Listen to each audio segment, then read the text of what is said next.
The barefoot stranger set down his battered tin bucket in the middle of the dusty square of Umuagu and said he would dig the village a well for nothing but food and a roof over his head. And the proud matriarch Adaku laughed so hard from her veranda that her gold earrings shook, and she pointed her carved walking cane down at him and called out, loud enough for the whole drought-stricken village to hear, "Look, the filthy well-digger has come to beg." What not a single soul in that laughing square knew. Not Adaku jabbing her cane, not the 3 sneering women beside her, not even the kind servant girl watching from the back with an empty clay pot on her hip, was that the ragged man kneeling in the red dust before them was the crown prince of the kingdom of Nuri, who had traded his coral and his crown for these rags of his own free will, to find out which face in this whole hard world would be kind to a man who had nothing. His name in the village became simply that, the filthy well-digger. He never gave them another. He had walked into Umuagu 3 days before, out of the bush road from the east, in a sweat-soaked off-white work shirt with the sleeves rolled up, simple worn trousers caked to the knee in red earth mud, his feet bare and cracked from the long road, a cheap wristwatch ticking on a wrist where no ring sat. He carried only a digging spade across his shoulder and a battered tin bucket, dented and rust-spotted, swinging from his hand. He had asked the first man he met where he might find work, any work, and the man had looked at his bare feet and his blistered hands and laughed in his face. That was the welcome Umuagu gave to a poor man. The prince had only smiled and thanked him and walked on into the square. And the village needed him. That was the cruel comedy of it. Umuagu was dying of thirst. The rains had failed 2 seasons running. The river that fed the village had shrunk to a green trickle. The old hand pump in the square had rusted shut years ago. And the women now walked 4 miles each way to a muddy stream that the cattle also drank from. And 3 children had already died that dry season of the sickness that came from bad water. The village was thirsty and afraid and angry, and into the middle of that fear walked a barefoot man who said quietly that he knew how to find clean water under the cracked ground, and that he would dig for it with his own 2 hands and ask for nothing but a meal and a corner to sleep in. They should have wept with relief. Instead, they mocked him, because he was poor and his feet were bare and his hands were torn. And in Umuagu, as in too many places in this wide world, a person was weighed by the cloth on their back and not by the heart in their chest. And a man with no shoes was a man with no worth, no matter what gift he carried in his blistered hands. Adaku led the mockery, the way she led everything in Umuagu. She was a tall, heavy, imperious woman of 50 years, her skin deep brown, her head wrapped in an elaborate high jeel, her broad body wrapped in a rich purple and gold lace boo-boo, gold heavy at her ears and her throat and her thick wrists. And she ruled the village from her veranda, the way a hard queen rules a hard country, by fear, by debt, by the cane she carried and pointed and jabbed into the chests of anyone who displeased her. Her late husband had been the wealthiest man in Umuagu, and when he died she had kept his land and his grain stores and his money lending, and she had grown only prouder and harder in the keeping. When the barefoot stranger offered to dig, Adaku saw not a savior but an insult, a ragged nobody making himself important in her square, where importance was hers alone to grant. "Who fed you the idea that you can dig in my village?" she called down. "Go and dig in your mother's compound. Oh, you have no mother. You have no compound. You have no shoes." And the 3 women beside her, well-dressed village wives in bright ankara and lace, their fingers heavy with cheap rings, laughed and pointed and took up the name she had coined. And from that hour, the prince was the filthy well-digger, and the children threw small stones at his back when he passed, the way children do when their mothers have taught them who is safe to despise. Only one person in the whole square did not laugh. She stood at the back, half hidden behind the others, a slender young woman of 24 in a faded blue and brown Ankara wrapper, gone soft and pale with washing. A gray headscarf over her braids, worn slippers on her feet, an empty clay water pot resting on her hip. Her name was Neka, and she was the lowest soul in Umuagu, an orphan, a servant in Adaku's own compound, fed on scraps and worked from dark to dark, with no mother to defend her and no father to claim her and no dowry to lift her out. And so no future but to grow old fetching water and grinding pepper for a woman who never once said her name with kindness. Neka knew, better than anyone in that square, exactly what it felt like to be mocked for being poor. And so when the others laughed at the barefoot stranger, Neka did not laugh. She only watched him kneel there in the dust, smiling that patient, gentle smile, taking the insult without a flinch. And something in her tired heart turned over. Because she saw, though she could not have said how, that the man kneeling in the dirt had more dignity in his bowed head than Adaku had in all her gold. If you have ever been the one in the room who did not laugh, if you have ever watched a good person be mocked for their poverty and felt that quiet ache of wanting, just once, to see heaven turn the whole cruel picture upside down, then you already understand why Hidden Crown Stories exists, and you are already one of us. Take one moment right now, before this story goes any further, and subscribe, because the people who follow this channel are exactly the kind of people this tale was written for. The ones who still believe that God sees the humble heart kneeling in the dust, that the proud who jeer from their verandas are being watched too, and that the rain always stops. Stay with me to the end of this one, because the barefoot man Adaku just called filthy is not who she thinks he is. And the day is coming, sooner than any soul in Umuagu can imagine, when a king will kneel in this very square, and the whole proud village will learn what it just did. That first night, the prince had nowhere to sleep. Adaku had forbidden anyone to take him in. "Whoever shelters the beggar answers to me," she had announced. And so the man who had been born in a palace lay down in the dust at the edge of the square, under the one mango tree, with his battered tin bucket for a pillow and his spade across his chest. And he looked up at the stars, and he thought, with a strange aching gladness, that he had finally found a place hard enough to show him the truth. Because the prince had not fled his father's palace on a whim. He had fled it because of a question that had no answer inside palace walls. He was Emeka, second son of the old King Obiora of Nri, though no one in Umuagu would learn that name until it was almost too late.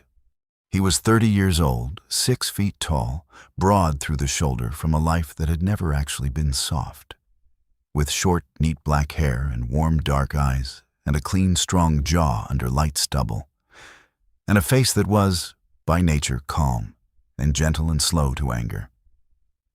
And he was, the village would one day discover, the heir, for his elder brother had taken holy orders and renounced the throne, and the whole weight of the kingdom of Nri now waited to come down on Emeka's head. His father was old and failing. The crown was coming. And Emeka, who would wear it, had looked at the women his father's court paraded before him, the daughters of chiefs, the polished beauties who curtsied to his coral and his convoy and his gold. And he had felt, every single time, a cold and lonely certainty. Not one of them is kind to me. They are kind to the crown. They love the throne, and they would suffer the man as the price of sitting beside it. And so the prince had done a thing no prince in living memory had done. One night, he had taken off his coral regalia and folded it in a chest, and he had put on the oldest, plainest clothes he could find. and he had walked out of the palace gate alone, before dawn, telling only his oldest and most loyal guard where he had gone and swearing him to silence. "I am going to be a poor man among the poor," he had told the old guard. "If a woman is kind to me when I have nothing, when I am only a barefoot stranger with blistered hands and no name, then I will know her kindness is real. And that is the woman I will bring home and make a queen." The old guard had wept and begged him not to, and obeyed. For 3 weeks the prince had wandered the poor villages of the east, and in every one he had found the same thing. Doors closed in his face, children shrieking the word beggar, women clutching their wrappers and crossing the road.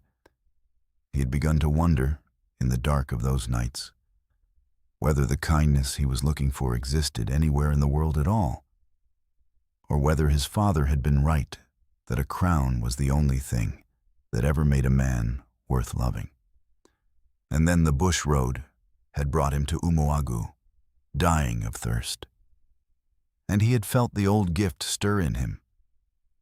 For among the many things a prince of Nenri learned, his grandfather had taught him the old craft of reading the land for hidden water, the lay of the rock, the green of a certain shrub, the way the dawn mist gathered over a buried spring.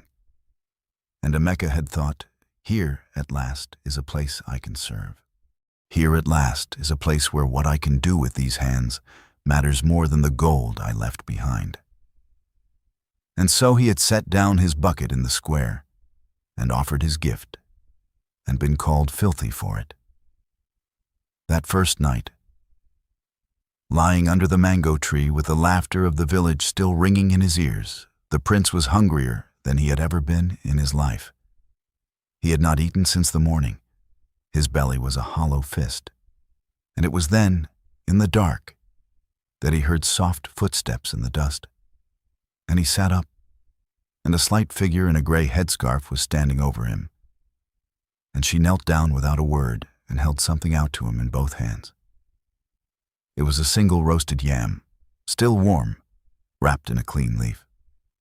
"It is all I have," Neka whispered. "I kept it back from my own supper. Eat before someone sees." In the starlight, her large dark eyes were anxious. For if Adaku learned that her servant had fed the beggar, there would be a beating, and Neka knew it, and she had come anyway. "You dug all day in the sun for people who only laughed at you," she said. "A man who works should eat. That is all. That is just how it should be." The prince looked at the yam, and he looked at the thin young woman who had given up her own last meal to a stranger she had every reason to ignore, a stranger the whole village had taught her to despise. And for a moment he could not speak at all, because in 3 weeks of looking he had not found one single soul who would share their bread with a man who had nothing. And here, in the lowest servant of the proudest house in the hardest village, he had found it the first night he stopped looking. He took the yam. He thanked her, his voice rougher than he meant it. And he made himself eat slowly, so she would not see how starved he truly was. "Your hands," Neka said suddenly, frowning in the dark. She had seen them as he reached for the yam. She took his right hand in both of hers, gently, and turned it to the moonlight. And her breath caught. The palm was a ruin of broken blisters, raw and weeping, torn open by a day of driving a spade into iron-hard ground, with no glove and no rest. "You cannot dig again tomorrow with hands like this," she said. "They will fester. You will lose the use of them." And she rose, and she slipped away into the dark. And she came back a little while later with a cup of clean water she had carried 4 miles from the stream that morning, and a strip of old cloth torn from her own spare wrapper, the only spare she owned, and she knelt in the dust beside the barefoot stranger and washed the blood from his blistered palms and bound them, both hands, winding the clean cloth around and around with a tenderness that made the prince's throat close. "Why are you helping me?" he asked her quietly. "The whole village will beat you for it." Neka was silent for a moment, tying off the bandage. "Because I know what it is," she said simply. "To be the one everybody laughs at. To have no one. When my mother died, I was 9 years old, and the whole village watched Adaku take me into her house as a servant and call it charity, and not one person asked if I was hungry or cold or afraid. So I made a promise to God on my mother's grave."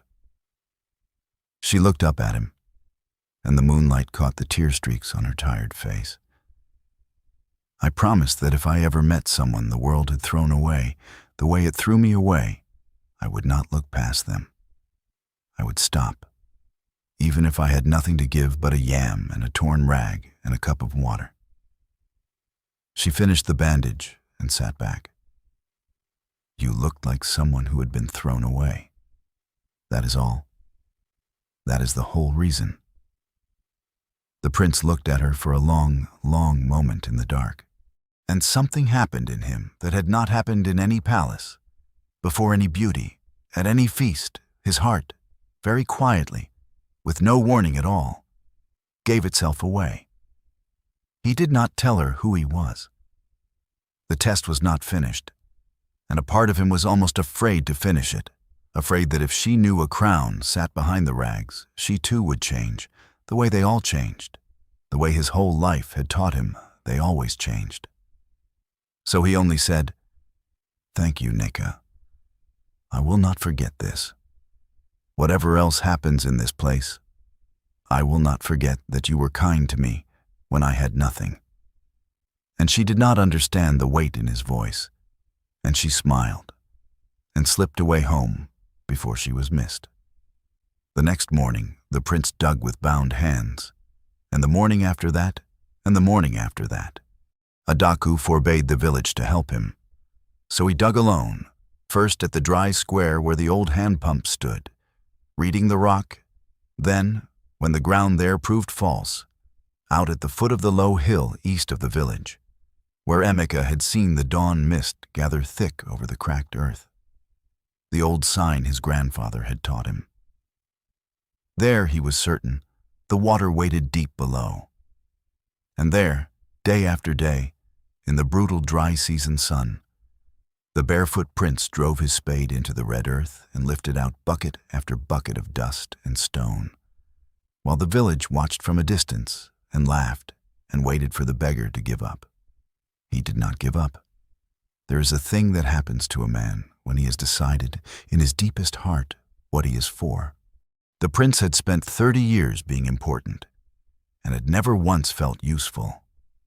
And now, broken-handed and barefoot and mocked, lowering himself deeper into the earth each day, with the cracked walls rising over his head, he felt, for the first time in his life, that he was exactly where God meant him to be. He sang the old work songs of the laborers his grandfather had loved. He shared his meager food with a few village children too young to have learned to despise him, and they began shyly to bring him water, and to sit at the rim of his pit and watch, and to call him not the filthy well-digger, but simply brother, the way children will always find the truth their parents have lost. And every evening, when the others slept, a slender figure in a gray headscarf came out to the mango tree with whatever scrap of food she had managed to hide, and changed the bandages on his blistered hands, and sat with him a little while in the dark. And the prince found that he lived all day for that hour. On the 7th day, the spade struck something different, not stone, damp. The prince stopped and went very still, and pressed his bound hand flat to the cool, dark earth at the bottom of the deep pit, and felt it, moisture rising, the ground beginning to weep. He climbed out and slept badly that night with his heart pounding. And on the 8th day, deep in the pit with the whole village having drifted out to watch the beggar fail at last, the prince drove the spade down one final time and the earth gave way, and a column of clean, cold, silver water burst up out of the broken ground and rose around his cracked bare feet, filling the battered tin bucket, splashing the watching children, climbing the walls of the pit so fast that he had to be hauled up by the very rope that they had laughed at him for stringing. Water. Clean, sweet, living water. In the heart of a village that had buried 3 children for the lack of it. For one long heartbeat, the whole crowd stood in stunned silence. And then Umuagu went mad with joy. Women screamed and fell to their knees. Old men wept. Children leapt into the spreading pool and drank from their cupped hands and shrieked with laughter. Neka pushed through to the front with her empty clay pot and filled it with bright, clean water and held it to her chest and sobbed. Because no one would walk 4 miles again, because no more children would die, because the barefoot stranger that everyone had spat upon had, with his own broken hands, saved them all. And in the middle of the chaos, the prince stood dripping and exhausted at the edge of his well. And he did not look for praise, and he did not look for thanks. He looked only for one gray headscarf in the crowd. And when he found it, and saw her weeping with joy over a pot of clean water, he smiled and bent and lifted his battered tin bucket, brimming and overflowing, and carried it through the cheering crowd and set it down at Neka's feet. "The first water of the well," he said quietly, "belongs to the one who was kind to me first." For one shining day, Umuagu loved the well-digger. They brought him food without his asking. They patched the roof of an empty hut and pressed him to sleep in it. Mothers who had thrown stones at his back the week before now pushed their children forward to thank him. And the prince, watching the joy on their faces, felt no bitterness at the sudden turn. Only a quiet, sad understanding of how thin and frightened a thing village pride really was. How quickly the same mouth that mocked would bless, once it saw which way its bread was buttered. But up on her veranda, Adaku had watched the water rise out of the ground, and she had not cheered. She had counted. That was what Adaku did. That was the whole of her. While the village wept with joy, the matriarch had stood very still, leaning on her cane, and done the arithmetic of power. A well in Umuagu, a deep, true, never-failing well of clean water, in a village that would otherwise die of thirst, was not a blessing to a woman like Adaku. It was the single most valuable thing for 40 miles in any direction. Whoever owned that well owned the village. Whoever owned the water owned every throat in Umuagu, and could charge for it, and ration it, and rule by it forever. And the well had been dug by the providence Adaku did not believe in, on the strip of dry land at the foot of the East Hill. Land that had belonged to her late husband, land that was, by the cold letter of an old deed in her grain store, hers. So Adaku came down off her veranda the next morning, in her finest purple and gold boo-boo with her gold heavy at her throat. And she walked out to the new well where half the village had gathered to draw water. And she planted her carved cane in the wet earth and announced, in the voice she used for collecting debts, that the well stood on Adaku family land, that the water was therefore Adaku family property, and that from this day forward not one clay pot would be filled at it without her leave. And her leave, she said, would have a price. The crowd went silent. The prince, standing at the rim of the well he had dug with his own broken hands, looked at the proud woman and her cane, and felt the old weariness of the world settle on him. "The well belongs to the village," he said quietly. "I dug it for the village. I asked for nothing." "You," said Adaku, turning on him slowly, "asked for nothing because you are nothing. A beggar cannot own water. A beggar cannot own land. You dug a hole on my ground, well digger, and a hole on my ground is mine. and you may be grateful I do not charge you for the dust you displaced." She raised her voice for the crowd. "Anyone who calls this beggar's well a free well is a thief stealing from my family. The water is mine. Pay or walk to the stream." And she jabbed her cane toward the prince's chest. "And you have done your digging. Take your filthy bucket and go. There is nothing more for you here." It was a breathtaking theft, done in broad daylight. And the terrible thing was that it worked. Because Adaku held the village in debt. Because she controlled the grain.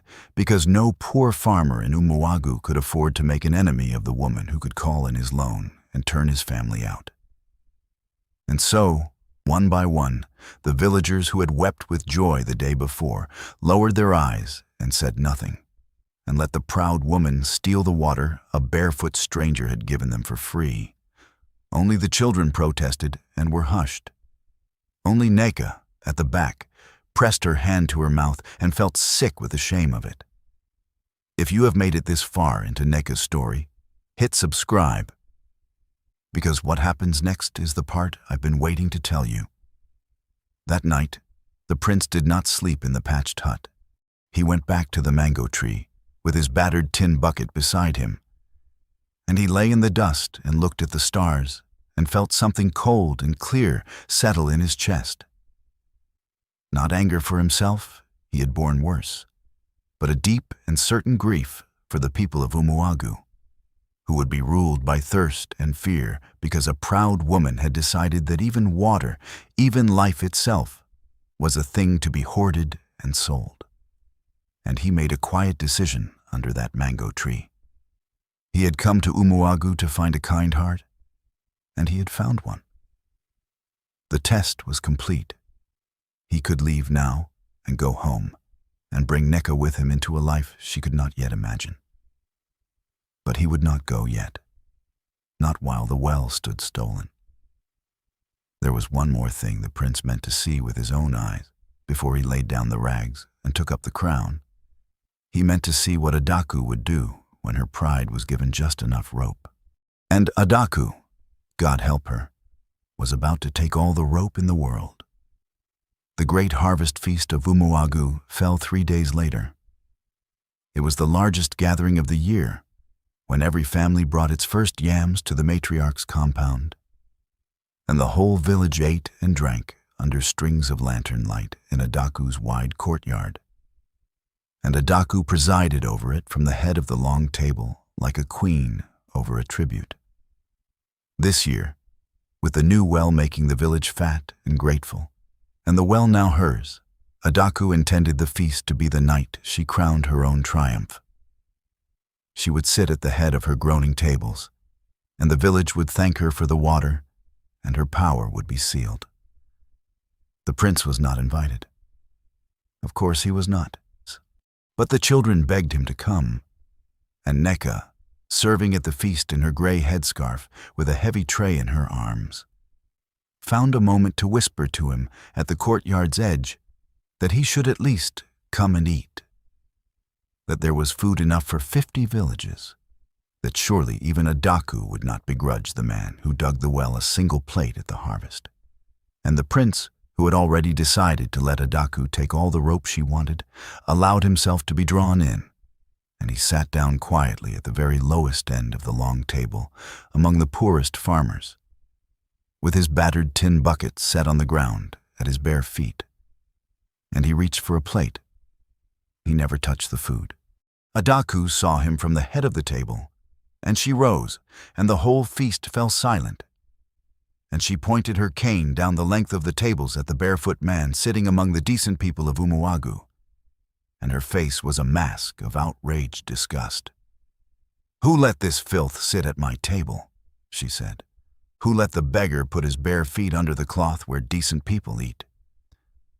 And before anyone could answer, she gave the order, in the flat, cold voice of a woman who has never once been told no.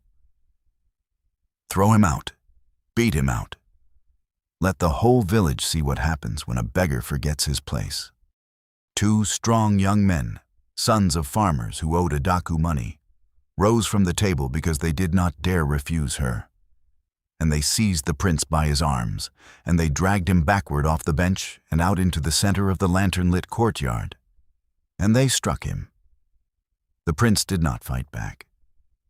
He could have. There was a strength in those broad shoulders that the men who held him would have feared if they had known its true nature. A prince of Nri trained from boyhood in the wrestling grounds. But he did not raise a hand, because he had decided, long before this night, that he would let Umuagu show its whole heart, and he would carry every blow of it as evidence before the only judge whose court he believed in, so he took the blows. He fell to the dust under the lantern light, his off-white shirt torn at the shoulder, his lips split, his bound hands raised not to fight, but only to shield his head. And the proud village of Umuagu stood and watched the man who had given them water be beaten in the dirt for the crime of sitting among them. And then a voice cried out, high and shaking and furious, "Stop it! Stop it! He dug your well. He saved your children. Stop it!" It was Neka. She had dropped her serving tray, and it had shattered on the ground. And she had run out into the middle of the courtyard and thrown herself between the prince and the men beating him. Her arms spread wide, her gray headscarf fallen back, the tear streaks bright on her face in the lantern light. "Have you all gone mad?" she screamed at the village. "He asked you for nothing. He gave you water with his own hands, and you are beating him in the dust like a dog. What kind of people are you? What kind of people have we become?" The courtyard went utterly silent, and up at the head of the table, Adaku's face turned to stone, because no servant, no orphan, no nobody, no piece of charity she had taken into her house out of the goodness she liked the village to praise, had ever, in her whole life, raised her voice to her in public. "You," Adaku said very softly, and the softness was worse than shouting. "You dare, in my own courtyard, you dare take the side of a beggar against the woman who fed you, clothed you, gave you a roof when your dead mother left you with nothing." She came down from the head of the table, slow and terrible, and she crossed the silent courtyard. And she looked down at the trembling girl standing over the fallen prince. "Then go," she said. "Go with him. Get out of my house tonight, both of you, and do not come back. Let the beggar feed you, since you love him so. Let the well digger give you a roof. You came to me with nothing, orphan, and you will leave me with nothing, and the whole village will know what becomes of a servant who forgets her place." And she gestured to the men, and they seized Aneka too, and dragged her, and the bleeding prince with her, out through the courtyard gate, and threw them both down into the dark road outside, and the gate slammed shut. And from inside, the feast went on. The music starting up again, the laughter resuming, the whole bright, cruel celebration closing over the place where two people had just been thrown into the night like refuse. They lay in the dust of the road, the prince and the servant girl, under the cold and distant stars. After a while, the prince sat up, wincing, and reached for the girl who had ruined her whole life to stand between him and a beating. "Neka," he said. "Neka, you should not have done that. You had a roof. You had food. Now you have nothing, because of me." She sat up slowly and wiped the blood from his split lip with the corner of her wrapper. And she shook her head. "I had a roof in the house of a woman with no heart," she said.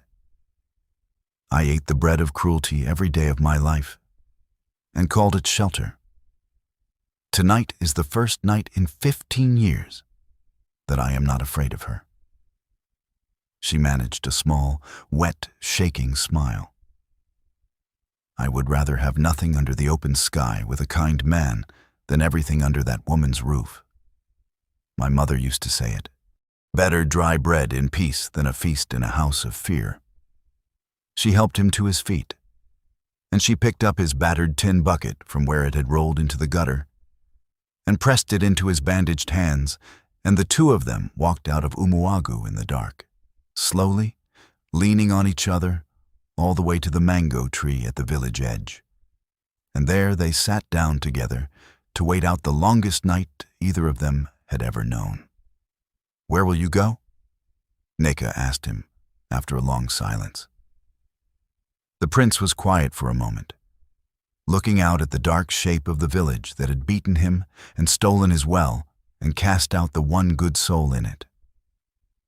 "Home," he said at last. "In the morning. I have been away a long time, and there are things waiting for me there that I have put off too long."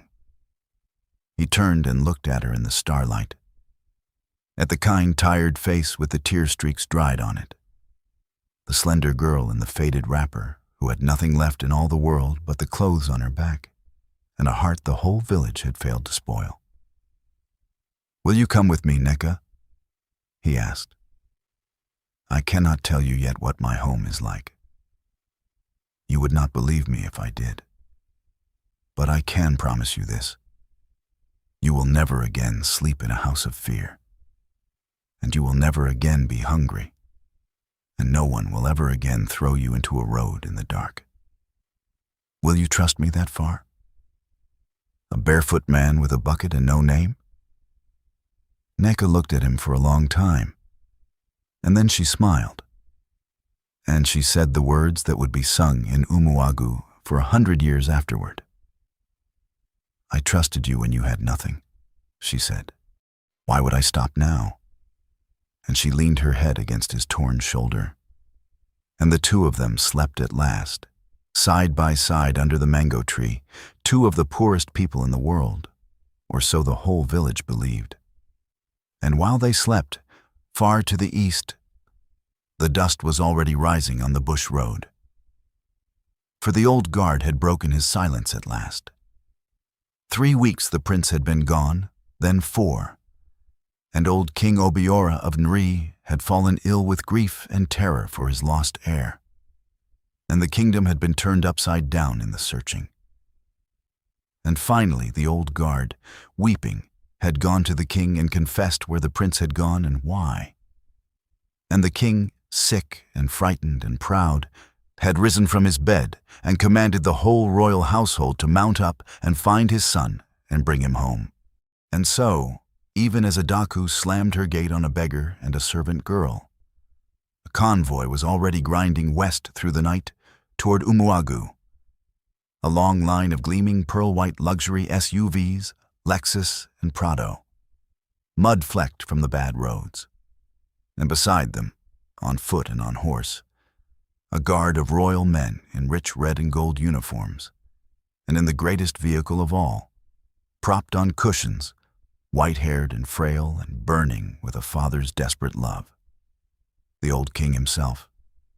They had traced the prince village by the rumor that ran ahead of him everywhere, a barefoot stranger who dug wells for nothing, who read the land like a book, who took every insult with a gentle smile. And the rumor had led them, on the dawn after the harvest feast, straight to the gates of Umuagu. The village woke to thunder, not the thunder of the rains they had prayed for, but the deep rolling thunder of many engines. And the village ran out of its huts, rubbing its eyes to see the most astonishing sight that the square of Umuagu had ever held. A long convoy of gleaming white SUVs rolling in out of the dust, more wealth than the whole village had seen in a lifetime, and pouring out of them rank upon rank of royal guards in red and gold, tall men with ceremonial swords who formed 2 lines across the square and stood at attention. And the village fell back against the walls of its compounds in terror and wonder, certain that some king had come to make war. Adaku came out onto her veranda in her sleeping wrapper, her gel not yet tied, her face slack with shock. She had never in her life seen royalty. She did not know what to make of it. But she knew gold when she saw it, and she knew power. And her quick, cold mind was already turning, already calculating how she, the great matriarch of Umuagu, might present herself to these grand visitors, might make herself useful, might turn even this to her profit. She began to descend toward the square, fixing her gel, arranging her face into its most gracious and important expression, certain that whatever this was, it was a thing for her, the important people of Umuagu, to receive. And then the door of the greatest vehicle opened, and the guards all dropped to one knee in the dust. And an old man was helped down, frail, white-haired, draped in magnificent gold-embroidered royal regalia and a beaded crown, leaning on 2 attendants, and the whole convoy of armed men knelt before him. And Adaku understood, with a lurch of her stomach, that she was looking at a king. The old king's eyes were not on Adaku. They were not on the village, or the compounds, or the new well. They were searching the crowd, desperate and bright in his sunken face, moving from one frightened villager to the next. And they stopped, all at once, on a slender figure standing at the very edge of the square, beside the mango tree, beside a barefoot man in a torn, off-white shirt with a battered tin bucket in his bandaged hands. The old king made a sound that was half a sob, and in a cracked and shaking voice that carried across the silent square, the king of Nuri said the word that turned the whole world of Umuagu upside down. My son. The square did not understand. Not yet. They looked where the king was looking, and they saw only the filthy well-digger, the beggar they had beaten and cast out the night before, standing barefoot in his rags by the mango tree. They looked back at the king, certain the old man was mad with grief, that he had mistaken the beggar for someone else. And then the prince stepped forward. He set down his battered tin bucket in the red dust of the square, gently, the way a man sets down something precious. And he walked toward his father through the kneeling ranks of guards, barefoot, bleeding still from the night before, his shirt torn, his hands bound in a servant girl's rags. And the old king lifted from the cushions of his vehicle a thing that blazed in the morning sun, the coral bead chief's crown of the heir of Nuri, deep blood-red coral and gold. And the king of Nuri, the proudest man for 100 miles, lowered himself down out of his royal regalia onto his old knees in the mud of the square, in front of the whole village of Umuagu, and reached up and placed the crown of the kingdom upon the head of the barefoot well-digger. Forgive an old fool, my son. The king wept. I should never have made you doubt that you were loved. Come home. The kingdom has been on its knees without you. And the well-digger, the beggar, the filth, the nothing, the man Adaku had beaten in the dust 12 hours before, stood in the center of the square of Umuagu with the coral crown of a kingdom on his head, and his father the king kneeling in the mud at his feet, and the entire royal guard bowed down around him. And he was no longer a barefoot stranger. He was Prince Emeka, heir to the throne of Nuri, and the whole village understood, all at once, in a single collapsing wave of horror, exactly what it had done. The silence that fell on Umuagu was the most terrible silence that Square had ever held. Every soul who had thrown a stone, every mouth that had laughed, every farmer who had lowered his eyes while the matriarch stole the water, every man who had laid hands on the prince at the feast, they all stood frozen, and the blood drained from their faces. And a low moan of dread went through the crowd, like wind through dry grass. And Adaku, halfway down her veranda steps in her finest gracious expression, stopped as though she had walked into a wall. The prince turned. He helped his father gently to his feet, and he settled the old man into the care of the attendants. And then Prince Emeka of Nuri, in his torn beggar's shirt with a king's crown on his head, turned slowly to face the woman on the veranda steps, the proud matriarch who had called him filthy, who had stolen the well he dug, who had beaten him in the dust and thrown the one kind soul in the village into the road. He did not shout. He did not rage. He only looked at her, with those calm, warm, dark eyes. And the calm was 1,000 times more terrible than any fury could have been.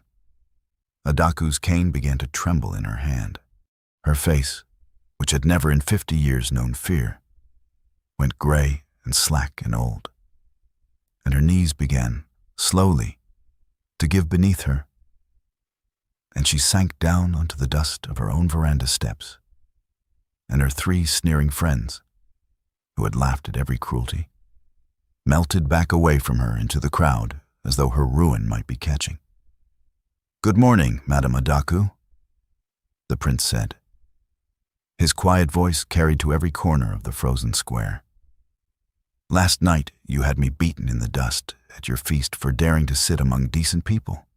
The night before, you stole the well I dug with my own hands and told this village they must pay you for their own water or watch their children die of thirst, as 3 have already died this season. And a few days before that, you stood on that veranda and called me filthy and taught this whole village to call me the same and to throw stones at my back." He took 1 step toward her. "I let you do all of it. Do you know why?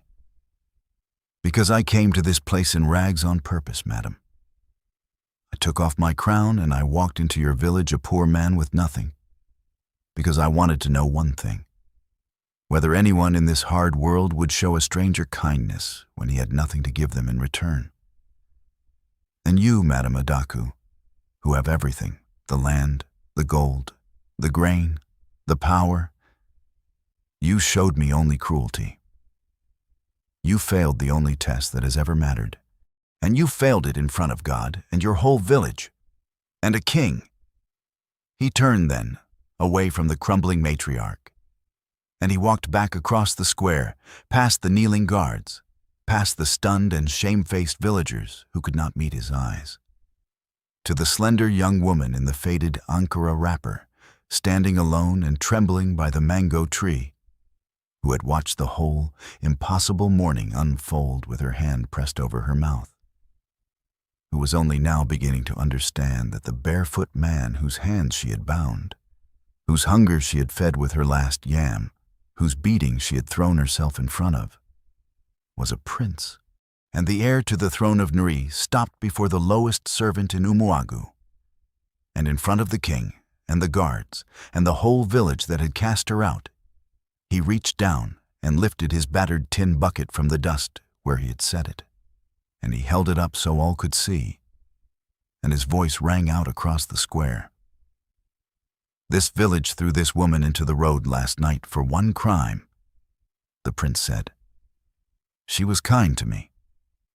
When I had nothing, when I was only a barefoot beggar that all of you had taught your children to despise, this woman, who had less than any of you, who was a servant and an orphan with no one in all the world to defend her, took her own last meal from her own mouth and gave it to me in the dark so that no one would see her shame her mistress by feeding a beggar." He looked down at Neka, and his hard voice gentled. "She washed the blood from my hands with water she had carried 4 miles on her own back. She bound my wounds with cloth torn from her only spare wrapper. She asked me for nothing, because she did not know I had anything, and she did not care." He turned back to the village. "Every one of you saw a beggar and showed me your worst.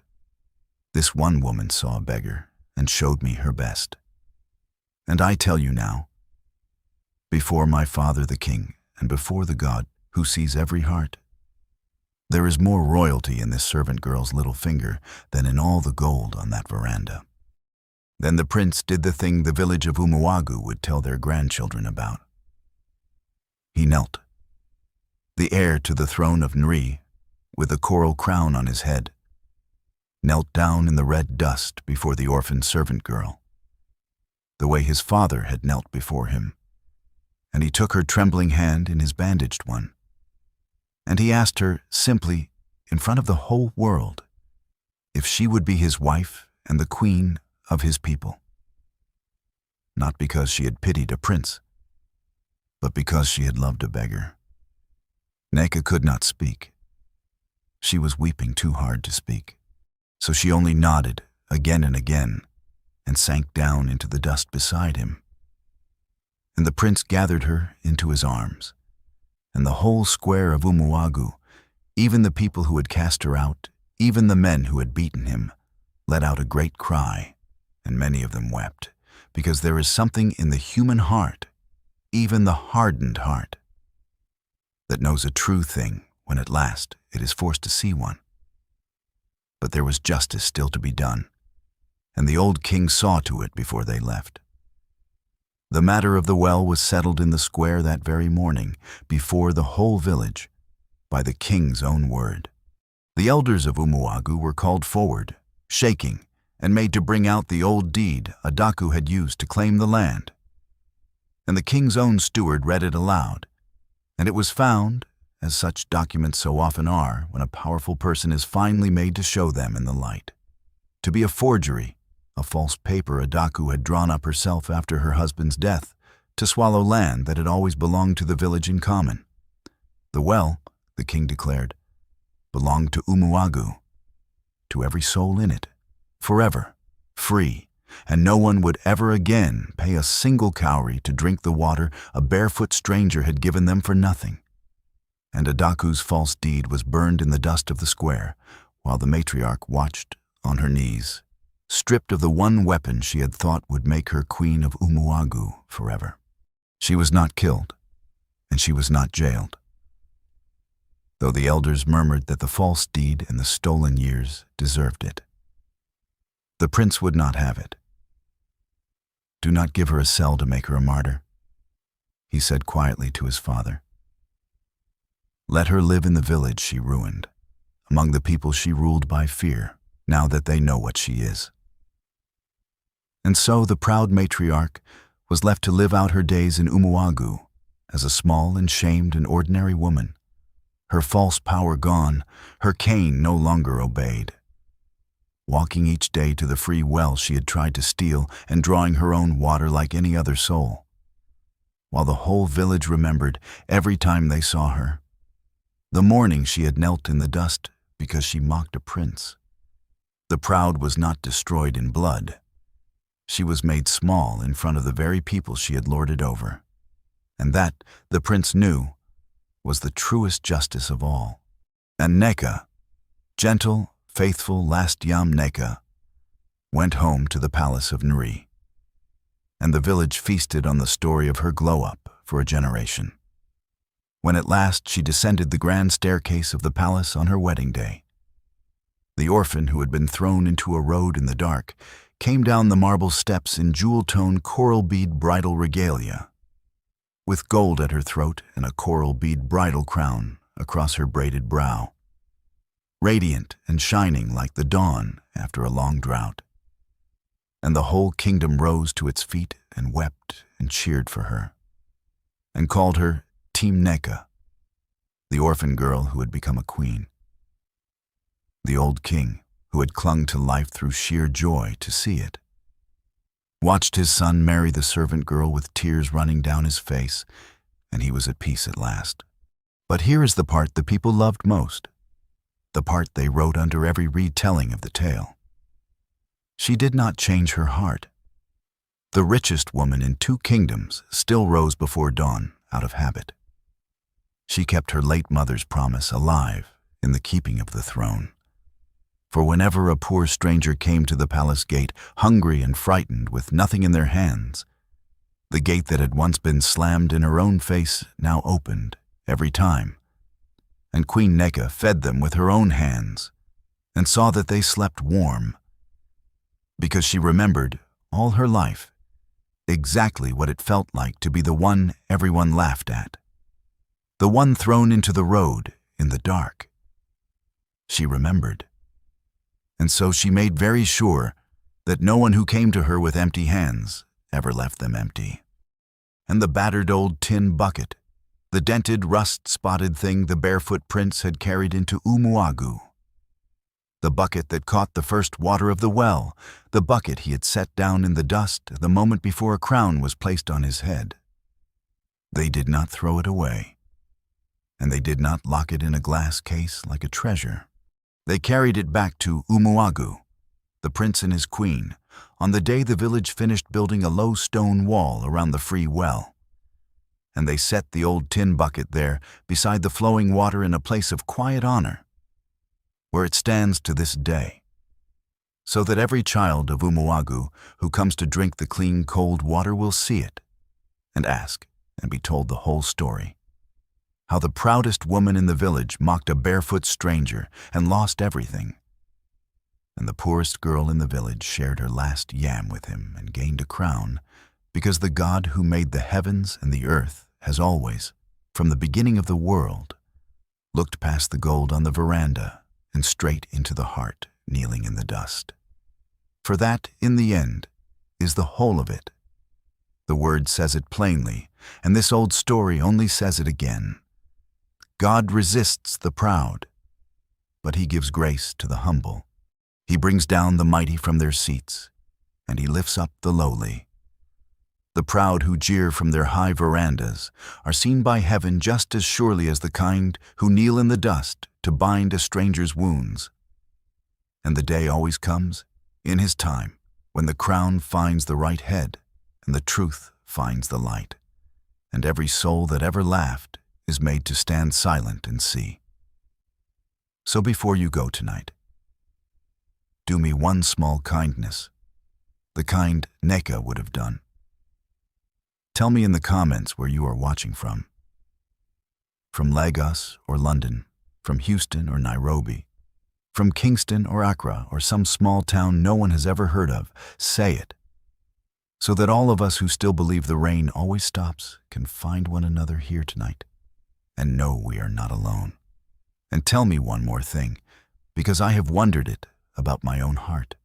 If a barefoot stranger with blistered hands and no name had set down a battered bucket in your village and asked only for food and a roof, would you have been Neka and shared your last yam in the dark without ever knowing who he was? Or would you have stood on the veranda with the others and laughed and called him filthy, certain a man with no shoes could never be anything to you? I think I know which one you are. But tell me, I will read everyone.